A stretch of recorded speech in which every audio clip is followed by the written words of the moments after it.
संगत जी, आज हम बाबा शेख फरीद जी के 10 उपदेश मिलकर पढ़ेंगे। यह उपदेश श्री गुरु ग्रंथ साहिब जी में दर्ज हैं। आओ मिलकर उनसे कुछ रूहानी बातों को सीखकर जीवन की राह को आसान बनाएं। किसी को भी बुरा मत कहो। बाबा फरीद जी फरमाते हैं कि मैं किसी को भी बुरा नहीं कहता।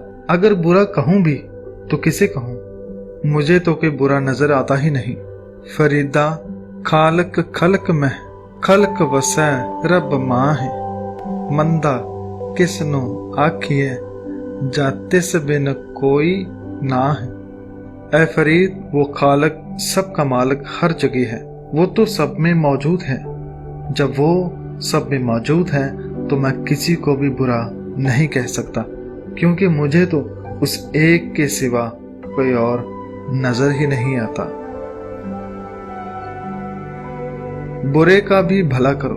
बाबा फरीद जी बहुत ही प्यारी शिक्षा देते हैं कि जब हमारे साथ कोई बुरा करता है तो हम उसका बदला लेने की सोचते हैं, लेकिन बदला अकेला नहीं आता, साथ में क्रोध भी लेकर आता है, जिसके केमिकल हमारे तन को रोगी बना देते हैं। बाबा फरीद जी इस श्लोक में बहुत ही रमज की बात करते हैं कि कितना अच्छा हो कि बुरे को बुरा कहने के बजाय उसे अच्छी राह पर लेकर आया जाए, फिर वह चाहे इंसान हो या फिर हमारा मन। अगर बुरा है तो उसे सही राह पर लाइए। यही है बुरे का भला करना। बाबा शेख फरीद जी फरमाते हैं कि फरीदा बुरे दा भला कर, गुस्सा मन ना हंडाए, देही रोग न लग गई, पल्ले सब किच पाए। क्या फरीद, बुरे का भी भला कर और बदले की भावना मत रख। मन में गुस्सा मत रख, क्योंकि यह रोग तुम्हें अंदर से जला देंगे। अगर बुरा ना करके अच्छा करें तो तुम रोग से भी बच जाओगे और तुम्हें सब्र और प्रेम रूपी अनेकों फल प्राप्त होंगे। सादा जीवन जी। बाबा फरीद जी फरमाते हैं कि मैं उन गुरु प्रेमियों पे बलिहारी चाहता हूँ जो एक मालिक की रजा में राजी हैं। अगर उन्हें रूखा सूखा भी मिलता है तो वो खाकर गुजारा करते हैं, जैसे पंछी जो जंगलों में रहते हैं, जो उन्हें मिलता है खाते हैं और रब का शुक्र करते हैं। बाबा फरीद जी फरमाते हैं कि फरीदा हाँ बलहारी तिन पंखियां, जंगल जिन्ना वास, कंकर चुगन थल वसन, रब न छोड़ना पास। कि मैं उन पंछियों पे सदके हूँ जो जंगल में रहते हैं, कंकर पत्थर अर्थात रूखा सूखा खाते हैं, लेकिन कभी भी परमात्मा को नहीं छोड़ते। ऐसी सोच वाले इंसानों पे बाबा फरीद जी कुर्बान जाते हैं। सुबह सुबह उस मालिक को याद करो। बाबा फरीद जी फरमाते हैं कि हम सब उस रब को हर सुबह भूल जाते हैं। हमारे पास 100 बहाने हैं, मगर परमात्मा हमें कभी भी नहीं भूलता। वो रोज वैसी ही सुबह लाता है जैसी कल थी। अगर परमात्मा भी हमारी जैसा हो जाए कि वो हवा देना भूल जाए, वो सुबह करना भूल जाए, तो हमारा क्या हाल होगा। मगर वो हमारे जैसा नहीं है। बाबा फरीद जी फरमाते हैं कि फरीदा पिछल रात न जागिया, जीवन लड़ो मुयो है, जे तै रब विसारिया ता रब न विसरियो। ऐ फरीद, तो पिछली रात यानी सुबह सुबह जो मालिक को याद नहीं करते वो जीवित ही मुर्दा हैं। और याद रख कि तू रब को भूल सकता है, रब तुझे नहीं भूलता। वो तेरे हर कर्म को देख रहा है। भक्त कैसा हो? बाबा फरीद जी फरमाते हैं कि मत होंदी होए याना, ताण होंदे होए निताना, अण होंदे आप वंडाए, वो ऐसा भक्त सदाए। कि जो मनुष्य अक्लमंद होते हुए भी अनजान बना रहे, अर्थात अकल से या ताकत से दूसरों पर कोई दबाव ना डाले, और जो जोर होते हुए भी कमजोरों की तरह जिए, अर्थात किसी के ऊपर जोर जबरदस्ती ना करे, और जब कुछ भी देने के लायक ना हो तब अपना आप अर्थात अपना हिस्सा भी बांट दे। किसी ऐसे मनुष्य को ही भक्त कहा जा सकता है। ऐसे मनुष्य को ही भक्त कहना चाहिए। परमात्मा से मिलना है तो किसी का भी दिल न दुखाओ।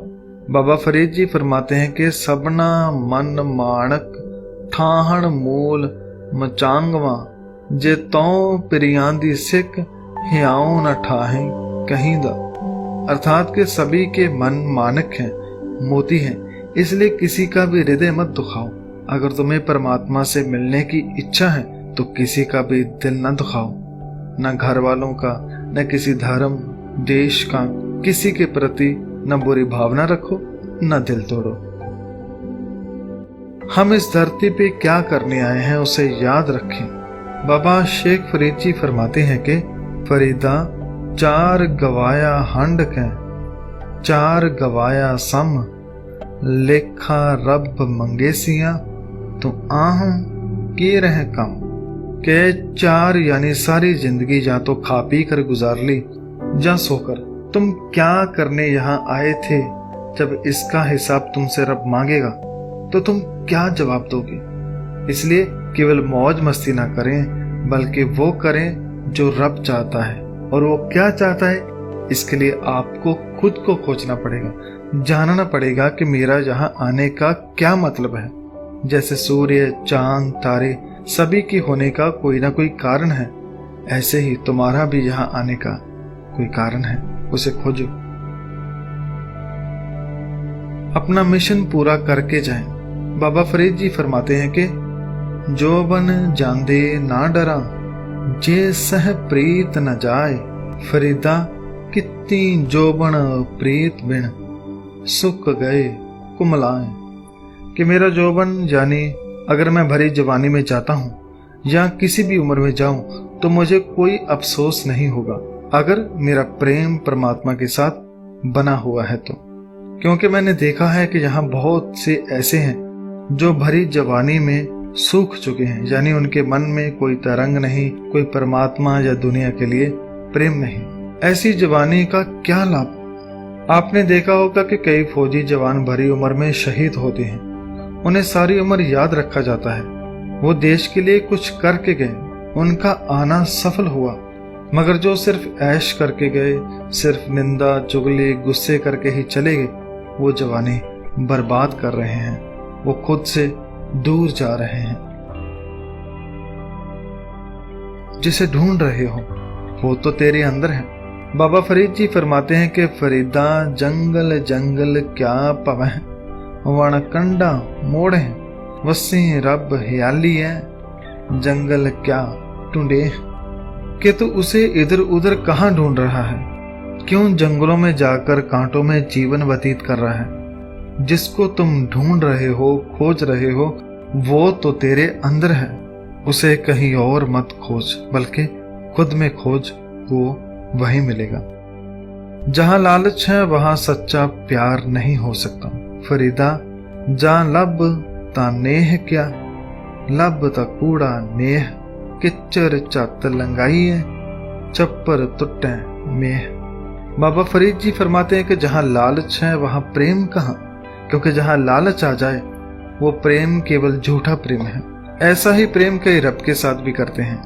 कहने को तो कहते हैं कि मुझे उससे बहुत प्यार है, मगर हर वक्त लालच में फंसकर कुछ ना कुछ मांगते रहते हैं, और अगर कुछ ना मिले तो रब को बुरा भला भी कहते हैं। ये कैसा प्रेम है कि जब कुछ ना मिला तो प्रेम टूट गया। सच्चा प्रेमी चीजों से प्रेम नहीं करता। और बाबा फरीद जी फरमाते हैं कि लालच वाला प्रेम कच्ची छत के जैसा होता है जो थोड़ी सी बरसात से ही गिर जाता है। इसलिए प्रेम करो तो सच्चा करो। तो ये थे कुछ बाबा शेख फरीद जी के श्लोक, 10 उपदेश। इनके और भी बहुत सारे श्लोक और शब्द श्री गुरु ग्रंथ साहिब जी में मौजूद हैं, जो बहुत ही प्यारी प्यारी शिक्षाएं देते हैं और हमें एक रब से जोड़ते हैं। सो आओ हम सब मिलकर इन उपदेशों पर अमल करें और अपने जीवन को सफल करें। धन्यवाद। वाहिगुरु जी का खालसा, वाहिगुरु जी की फतेह।